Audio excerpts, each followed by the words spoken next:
Namaste and good morning, everyone. Let's start with our prayers. Om Guru Brahma, Guru Vishnu, Guru Devo Maheshwara, Guru Sakshat Parbrahma, Tasmai Shri Guruve Namaha. Om Bhurбhuvasvaha Tatsavitravarenyam Bhargo Devasya Dhimahi Dhiyo Yo Nah Prachodayat. Asto ma sadgamya tamso ma jyotirgamya mrityorma amritam gamya. Om sehna vavtu sehno bhunaktu sehviryam karvavahe tejasvi navadhitamastu ma vidvishavahe. Om shanti shanti shanti. Okay, let's open our books. Yog Sutras, which is called Yog Darshan by Rishi Patanjali. And we are towards the end of it, actually. And the name of this chapter is Kaivalyapragbharan. So the message over here is very deep, very hard to understand, unless we have already reached there or close to it. So in order to really understand, we have to do sadhana. We have to detach from this world and do the abhyas. That to live a life of a tapasvi, a yogi's life. Okay, otherwise, these are just only verses. But let's just look at it, what he's telling us, where we need to go with the help of our sadhana. Last time when we were together in this class, we looked at verse number 22, where Rishi Patanjali is saying that knowledge of its own nature through self-cognition is accomplished when consciousness assumes that form in which it doesn't pass from one stage to another. So he's talking about the knowledge of its own nature. So it comes, this kind of a understanding comes or experience comes when a person transcends the limits of the chit and establishes oneself in the pure consciousness. And the pure consciousness is absolutely homogeneous and static. So in that state, there is a swa-buddhi samvedanam, complete knowledge of yourself. So only the unchanging knowledge of the Savrup, one's own form, is left behind. Now let's start the class with verse number 23. Drishtrihi drishyehe upraktam chittam sarva artham. Drishtri, the seer. Drishye, prakriti. Upraktam, colored. Chittam, the mind. Sarvartham, all inclusive. So the mind which is colored by the seer and the seen is all apprehending. It's like a all-inclusive, sarvartham. So this is like a apprehension of the mind. So remember, the word chit here does not stand for the ordinary functions of the mind. It is a higher expression of consciousness through which the higher spheres of Atma becomes perceived. So in this sutra, sutra number 23, the word chit is used in relation to the transcendental mind.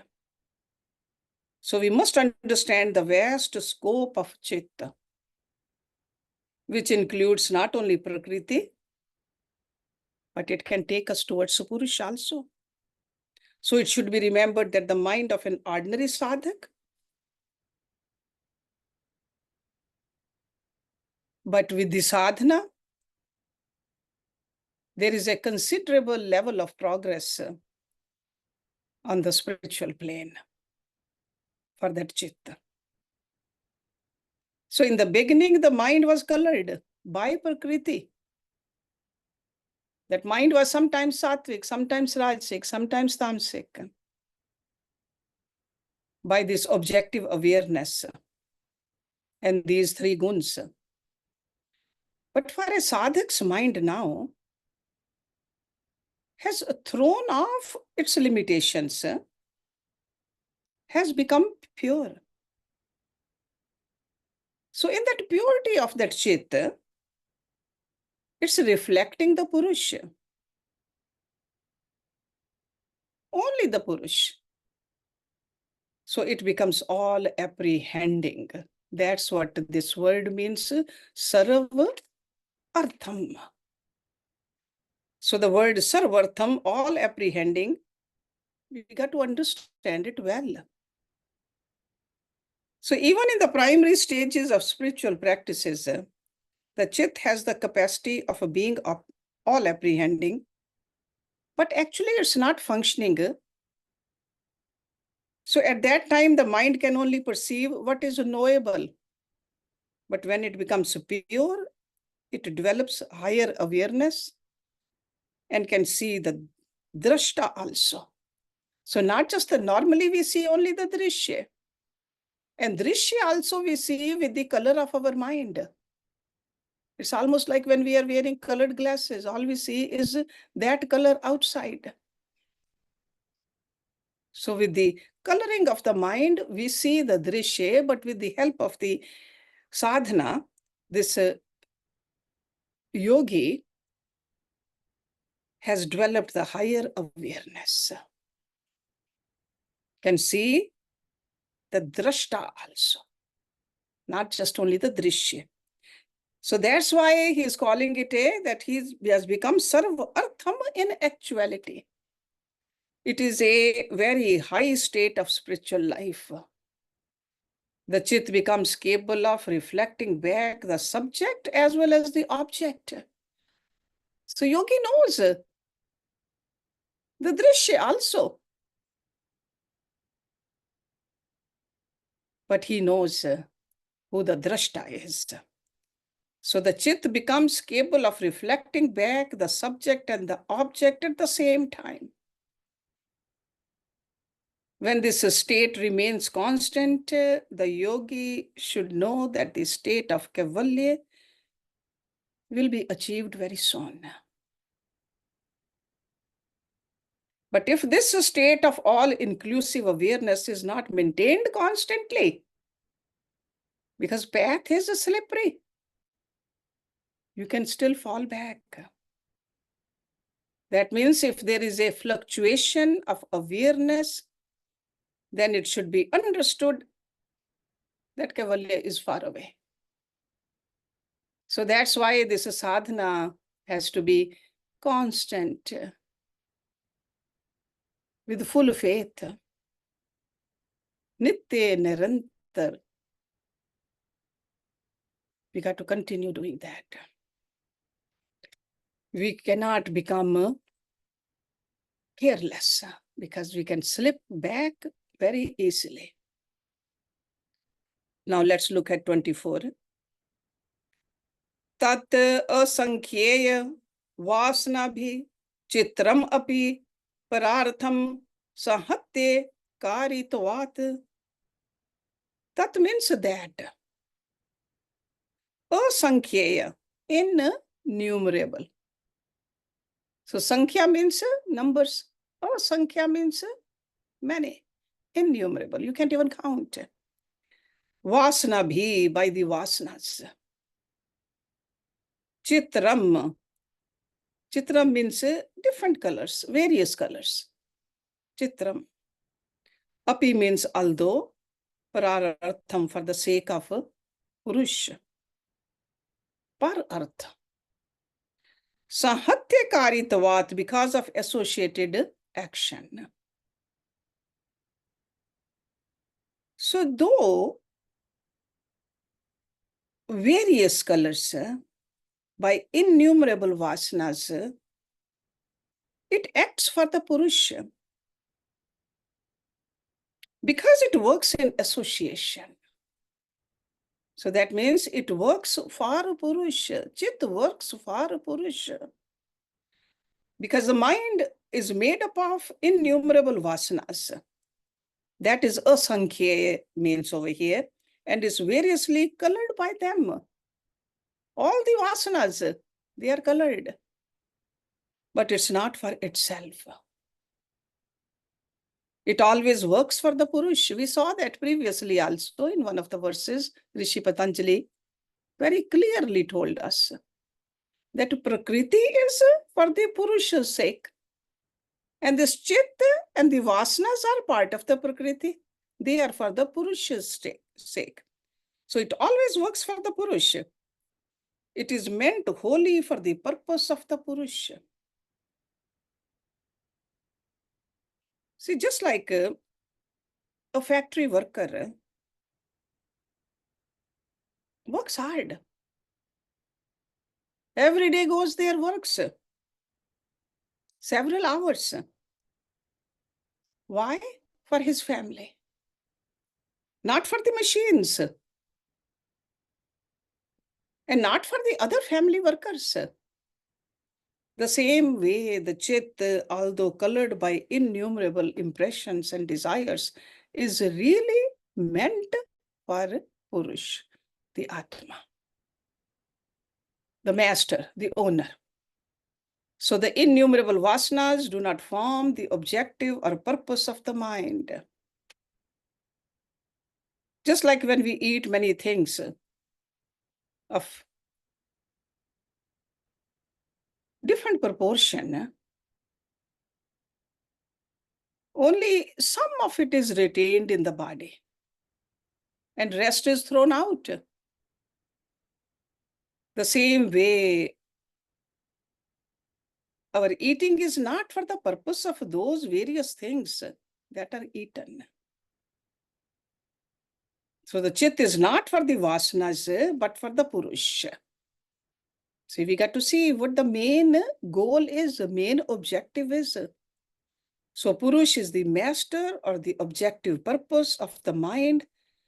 Mind has so many vasanas only because it has to produce various enjoyments for the Purush. So vasana is the original, primitive, unconscious vehicle of desire. See, before the desire erupts, there is a vasana. It is not a hidden desire. It is beginningless. It is the main incentive for all creations on the lower plane. They do not act on the higher plane of supreme awareness. So it should be understood that our mind, which always clings to the objects of the lower world, is full of all kinds of attachments, sufferings, desires, etc. So the mind has for its aim or the object the Purusha and nothing else. So spiritual sadhak who are tortured by vasanas and attachment should not become pessimistic. They should understand the ultimate purpose of this journey, namely the Purusha. And it should be noted that the various vasanas are ultimately serving an essential purpose of the Purusha. Life after life, birth after birth, the mind keeps on migrating from one sphere of consciousness to another sphere, from one plane of evolution to the next, a higher plane, until ultimately there comes a point where it is able to reflect back the seer and the seen, the knower and the known at the same time. This is what Rishi Patanjali is driving at. We don't have to ignore the scene. So we have to take care of the scene. We got to know what the scene is, what drishya is, but at the same time, we got to know who the drashta is. Then there is an end to the vasanas because they have served their purpose of creating bhog for the Purusha. Bhog. Let's look at next one, verse number 25. visheshadarshin aatmabhavabhavanavinivrittih. Vishesh, the distinction. Darshina, the one who sees. Atmabhav, self-consciousness. Bhavana, feeling. Vinivrittih, complete cessation. The awareness of self-consciousness ceases completely for the one who sees the distinction. So the cessation of the distinction he is talking about here. So the differentiating faculty of consciousness of the self ceases completely after the entire range of mental consciousness is achieved.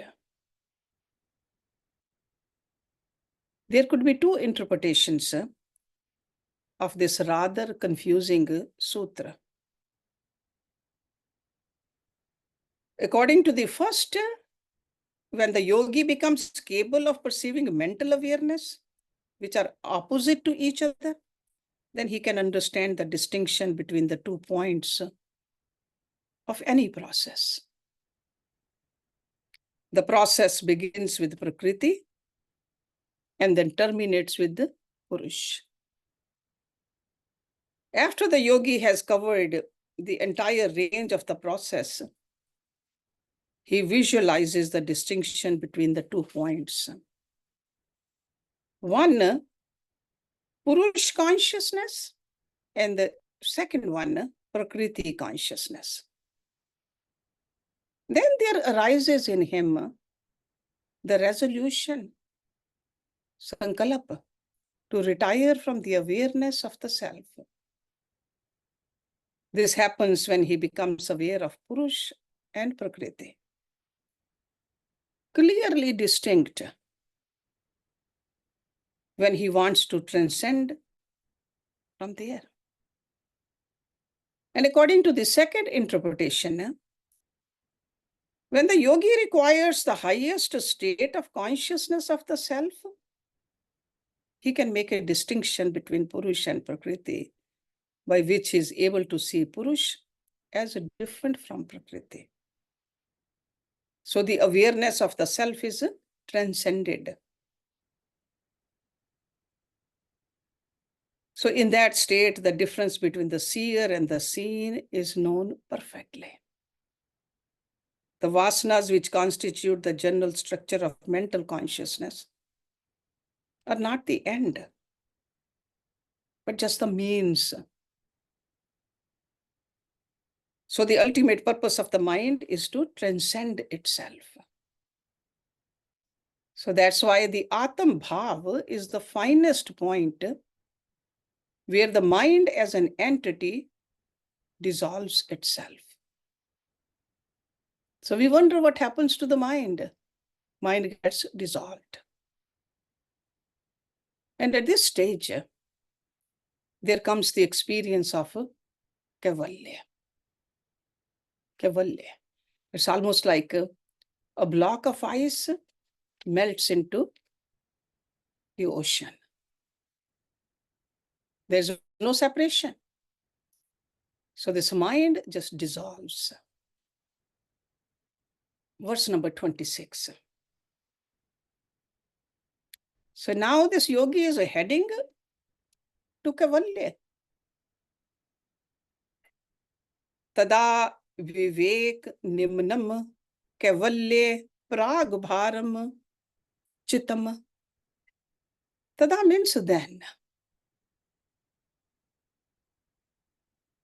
Vivekanimnan, inclined towards discrimination.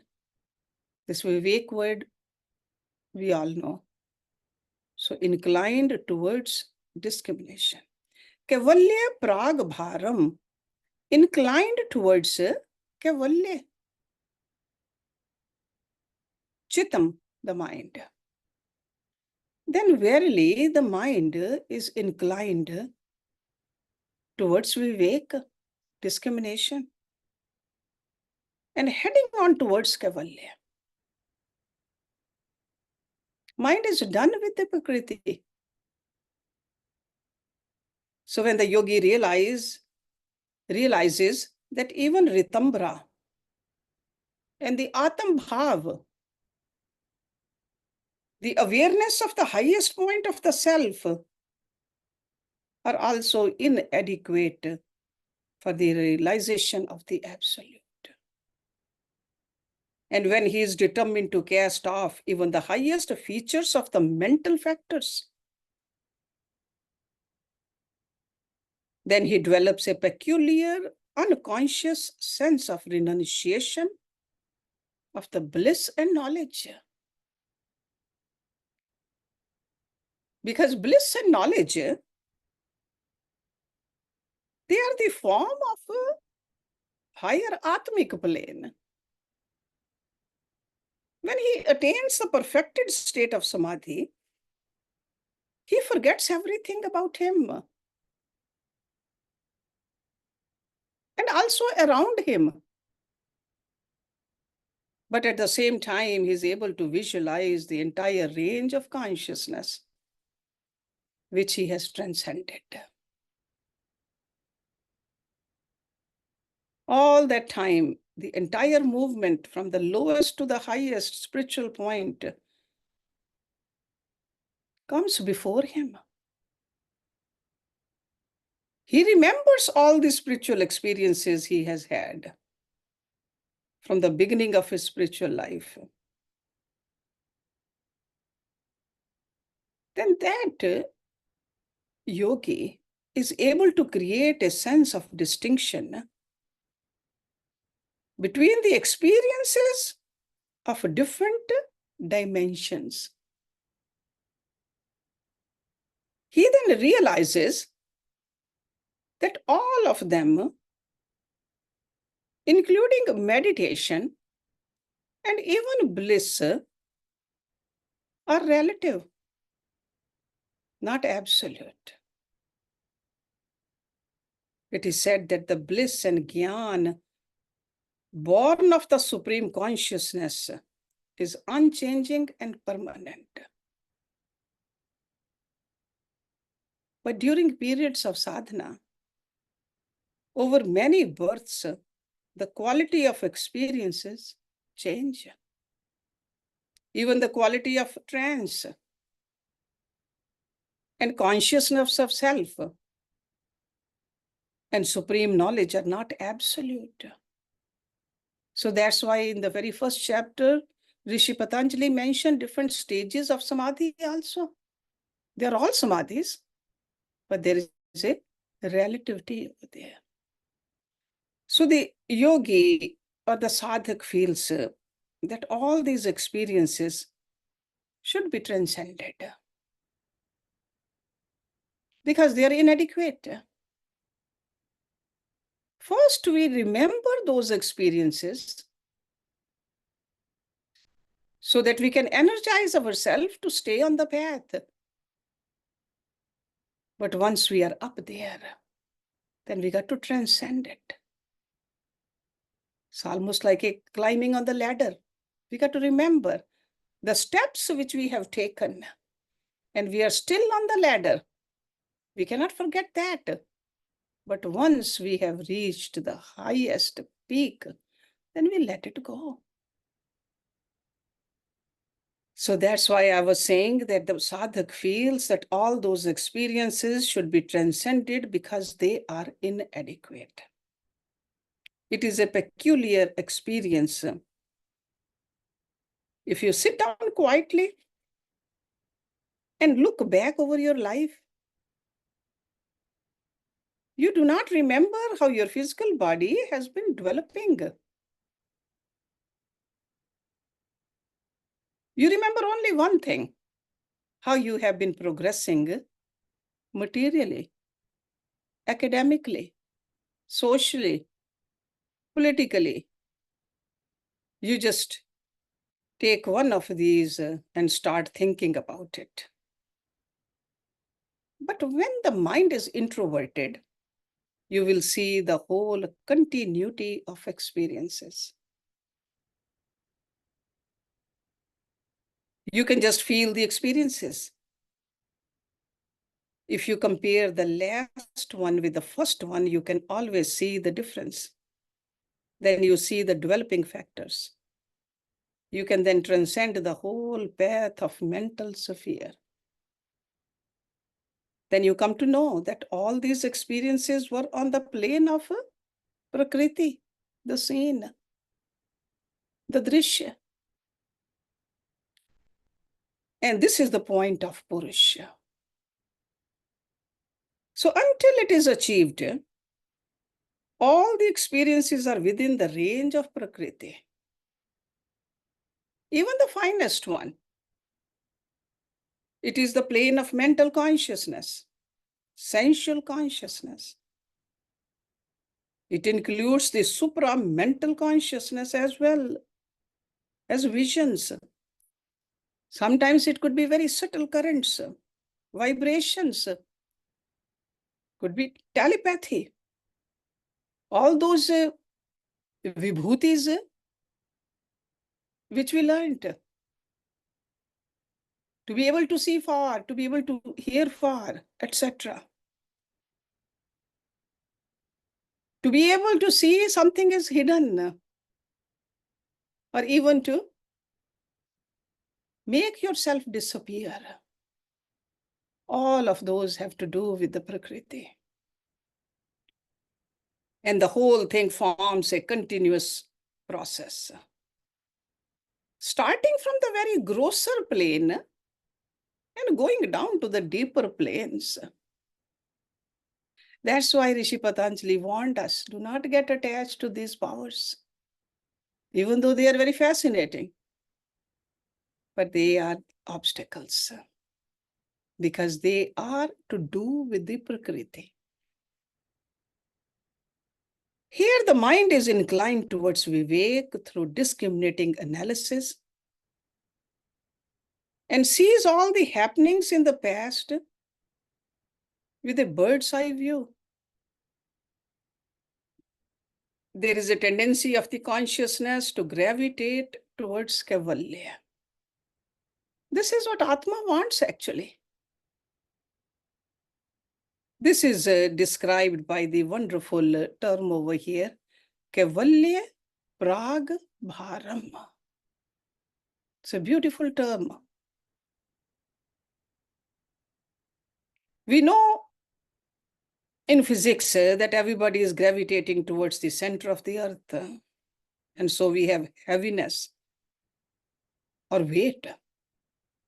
In the same way, during the final stages of sadhana, the mind is drawn towards the center of gravity. That is Kaivalya. So when all the superfluous agents of consciousness, they have been taken away, the Purush becomes filled with absolute consciousness and is drawn towards the state of Kaivalya by this force, by this great pull. So this is what he's talking about over here. So let me read the literal translation again. Then verily, see then, that term then is very important, tada. So after going through all the sadhana, deeper level of sadhana, then verily the mind is inclined towards discrimination and heading on towards Kaivalya. Heading on. Doesn't seize anything else. Nothing else is interesting. Kaivalya. So that's why I said it's a great force, it's a great pull we feel. Verse number 27. tachchhidreshu pratyayantarani sanskarebhyah. Tachchhidreshu means in the intervals of that.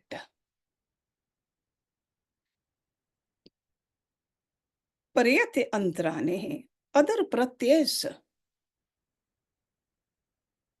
Sanskarebhyah, by sanskaras.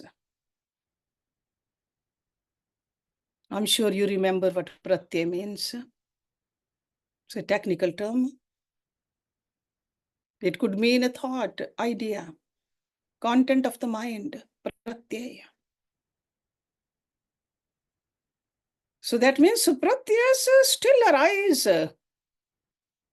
So in between the state of discrimination, which is vivek, other pratyas arise due to past impressions.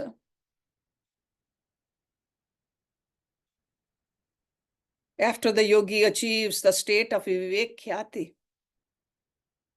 it so happens that he cannot maintain the conditions of unfluctuating consciousness of vivek. Why? Because the relaxation of effort is followed by an intervening pratyaya. Some other thought comes. So even after the mind becomes full of vairagya and leaving the spheres of prakriti, and he has started being pulled towards the state of Kaivalya, there could be intermediate stages when it reverts back to places from where it had entered the plane of nirbija samadhi. So he is guiding us, telling us, stay vigilant. Don't think that you have achieved there. Be alert. Do not relax your sadhana.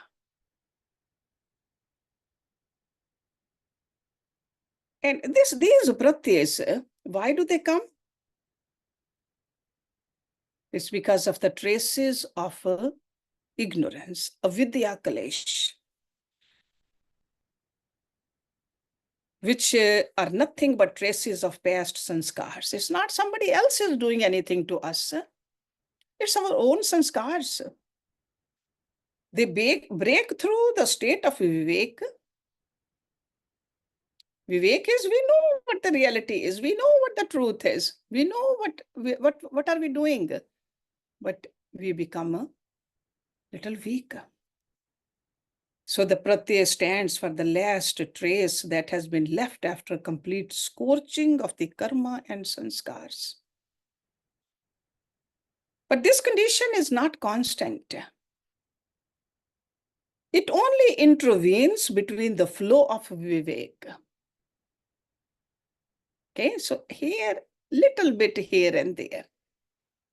So when a yogi is established in the highest form of meditation, his meditation is broken up only slightly and temporarily before he reaches the point of final experience.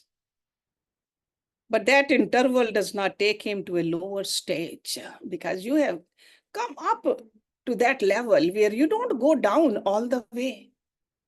You might slip back a little, but you will catch yourself very quickly. So he establishes himself firmly in it on the highest stage. It's almost like when we sleep during the night. There may be a short periods when we are awake or half awake. Similarly, in the case of the mind, which is being attracted towards Kaivalya, the traces of impressions break through vivek, but vivek again continues. So those sanskars, they don't have that kind of a pull to get you off the path. So there should be no misunderstanding about this point in our mind. Because sometimes we get disturbed when we read something like that or hear something like this. So it is just felt by some people that when a yogi finally attains the final state, he's not able to look back, he merges completely. But everybody, it cannot happen to everybody. Some people might slip a little. Then they have to just strengthen the sadhana again and then keep on walking. Because as long as the seeds are present, they will give rise to vyuthan. You remember we learned that vyuthan term, sprouting, coming out from the state of vivek. But this does not cause any disturbance because the seeds are almost scorched or burnt or roasted. Okay, so if you are moving towards that and feels that way, just stay on the path. That's what he's telling us. Let's do one more. Verse number 28. Hanam esham kleshvat uktam. Hanam means destruction. Esham, of these. Kleshvat, like the kleshas. You remember those 5 klesh afflictions? Uktam is said. The removal of these, so these means these pratyas, is prescribed like the destruction of the kleshas. So the process of revival of previous consciousness must be stopped completely. This is done by removing the pratyas. Pratyas which are arising due to the traces of personality like the kleshas. The kleshas are removed by understanding their nature. We saw that. And their relation to the karmas. So those kleshas are, we are the one who created them. So the pratyas in samadhi are also due to the past karmas actually. And its impressions, these impressions are rooted in the kleshas and the kleshas are rooted in avidya. You remember avidya is the root cause. Avidya, asmita, rag, dvesh, abhinivesh. Those are the klesh. So this is how these pratyas are to be traced back to their root.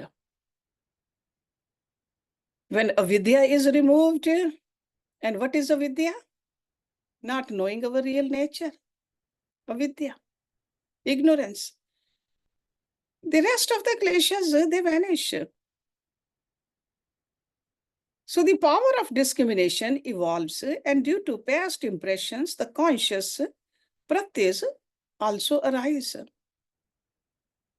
So just as kleshas are removed through meditation, dhyan, because that's what Rishi Patanjali told us, and through making the vivek state more stable and firm. Similarly, the pratyas during vivek can also be removed through making the vivek very firm and unshakable. So this is what he's trying to tell us. Just stay on this path. Use all this knowledge. This knowledge is not just something to be talked about. Sure, when we are learning it, we are talking about it, but eventually it should be practiced. So that's why he said that meditation, dhyana.